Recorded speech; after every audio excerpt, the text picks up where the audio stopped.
Amanda, you sort of think, you know, a game like this, we were talking before the game, looked like sort of a toss-up, you know, for an opener, and it turned out to be an overtime game. Do you see this could be kind of game you'd be in a lot this year? Yeah, I think it's important for us though, when we got up by 8 or 10 points, we have to learn to put the nail in the coffin and not let them claw their way back in. And a big part of that was fouls. We just need more discipline defensively, and make them make shots when they're climbing their way back in, because they weren't doing a great job of making jump shots. You know, they got in the paint and they finished those at a high percentage, but I thought our mistakes allowed them to get back in rather than us finishing them off. But I thought our response in overtime was fantastic. Like, we really challenged them to go out and win the game. Like, great, you know, they did come over and they looked deflated, and we saw the exact same expression last year when we played Eastern Illinois, and they hit a 3 to send it in overtime, and we never recovered in that game. And it was like, we did everything we could as coaches, I thought, to try to make sure that didn't happen again. And Raven came out and she was like, give me the ball. You know, yeah. Raven got really hungry and had a great first 2 possessions. And when she plays like that, I mean, our team is obviously very good, because you can't really guard her one-on-one.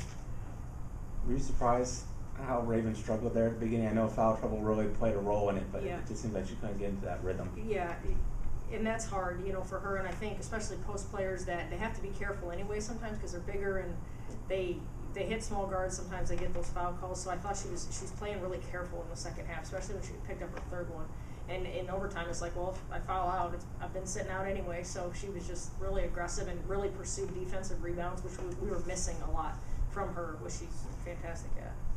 So what did you say to him in overtime so you didn't have the same results as Eastern last year? Did you say a lot, or you didn't say her? No, I'm just kidding. I said go out and win the game. Like, I was really fired up, and I thought that when we inbounded the ball that they ran Madison over on that screen, and that should have been a foul, and I was upset that wasn't called, and I was like, we're not going to lose this game. You know, there's no way that, because maybe they call it, maybe she shoots a free throw, maybe whatever, but we had a breakdown to give up that 3 that shouldn't have happened, and it was our fault that we were going into overtime to begin with, you know. So we could have ended the game had we, you know, executed that possession on defense.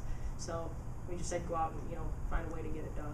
I mean, so many times though, a coach will say something like that, and the girls sometimes they respond, sometimes they don't. Why do you think today they responded? Was it the excitement of the hope for the home crowd, losing the lead, maybe a little frustration there, of thinking we should have had this? Or? Yeah. I think their investment is there. Every single player on our team is completely bought in and invested in what we're doing, and you could feel it in the huddle, like just the sense of it was going to get done. I don't know, before we went out there, like I just felt like they were going to go out and execute and find a way to win. And there's been times just we've had less maturity and less leadership where you're not sure what's going to happen when they go out, but it feels different this year with upperclassmen, and I feel like the 3 that were just sitting here, like they have so much ownership in our program and our success, and they all said it when they got here, and they found out how to work on the same level to get those results. You know, and then Malia had a big game too. I know she wasn't in here, but she hit some big shots. Game was tied 8 times. Not one time did you give up the lead, though. I mean, what's that show? That's an interesting statistic. Yeah, that is, I mean, pretty good. I didn't know that, but more so, I think just from my aspect, I feel like we should have put them away. We took a lot more shots, and we only made 5 more. So we got to do a better job making them make shots and finish them off. But give Valpo a lot of credit. You know, they just kept clawing away, and that's what you got to do on the road. Try to keep it close and give yourself a chance to win. He's a great coach and has done a great job with their program. So, you know, we knew coming in that they were going to be very disciplined and not beat themselves. You mentioned, Amanda, that you wanted your kids to maybe be more assertive and put the nail in the coffin earlier. Is that something that a team just has to learn over time with experience in games? Well, and we haven't been on that end of it a lot. You know, at the second half of last season, we played really well and won some games, but earlier in the year, we didn't know how to win. And now, like, being ahead, we haven't played in that direction a lot either. So hopefully that's something we get more experience with and learn how to do more. Is Austin your X factor? I mean, 5 for 5 today too. Yeah, she's pretty. She's unique. I mean, she scored a lot of points and rebounded a lot in high school, and she finds a way to get her hands on the ball and come up with the ball. And not bad for a freshman, her first game. No, and she had some big plays in the second half. I thought we got tight, like the last 6 minutes when they went zone. They pressed us a little bit, and we had a lead, and we're like, okay, we have a lead, we'll take time. and we stopped being aggressive. And so my assistants were like, hey, you know, put Tierney in, because you know she'll be aggressive and she'll make things happen. And she hit some big shots to kind of keep our lead from completely diminishing. So that was a great call by my staff to say put her in. You had 11 kids get at least 4 minutes. Mhm. Do you think that depth is going to be something you're going to be able to rely on all year? I hope so. You know, I feel like we're too deep at every position. You know, Kiera and Alyssa will play more later, and same with Madison and Val. It's a tough game to try to find them minutes in. Just, you know, especially when you have kids playing so well, it's tough to take them out sometimes. How much emphasis do you put on the first game to win? Not much. You know, probably less than if it was a loss. Yeah. Because we're going to break down the film and feel good about the win, but at the same time, we know there's going to be a lot that we need to get better at before we play Ball State. Why do you think Raven was kind of just not clicking herself. too much? Yeah, early on maybe. You know, I think the foul trouble, Yeah. honestly. I thought to start the game she did a great job executing our game plan on defense.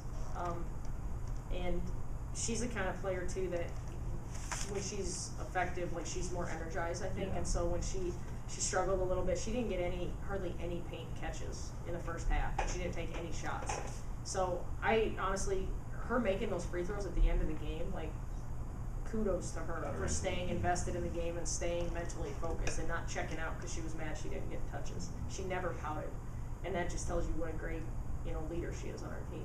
Was she not getting the touches because she wasn't working hard enough away from the ball, or was it something No. that it just wasn't happening? She's definitely a focal point. I mean, one of the reasons we got so many threes was because they were so sucked in Right. on her. And every time she did catch it, there was at least one person with their hand right there, you know, not allowing her to really get into a post move. So unless she was able to catch it with an advantage to directly score, she was going to have a hard time getting catches. And, you know, it's probably going to be that way a lot this year. So as long as, you know, our other players are ready to step up and make their opportunities, make those shooting opportunities, we'll be okay. Is this a typical game for Michaela? I mean, what you expect from her consistency, 12 points, 9 rebounds, pretty good defense. Yes, absolutely. And we've talked a lot about her starting slow the last 2 years, and that was something she was determined not to have happen. And she's been one of our best players in practice every day, just coming, being aggressive, a lot of energy. Was the best thing they win in the game, or was it the way you won it? How you lost the lead and then got it back? Probably the way we won it, just our response to them making that three, because we talk a lot about mistake response or, you know, something negative, how do we respond to it. And then the way we got the stop, we were in 2 situations where we were down 3 and we didn't foul either time. And the second time they rotated perfectly and stole the ball. So they learned from it and found a way to get it done the second time around. Anything else, guys? No, good. Thank you. All right, thanks.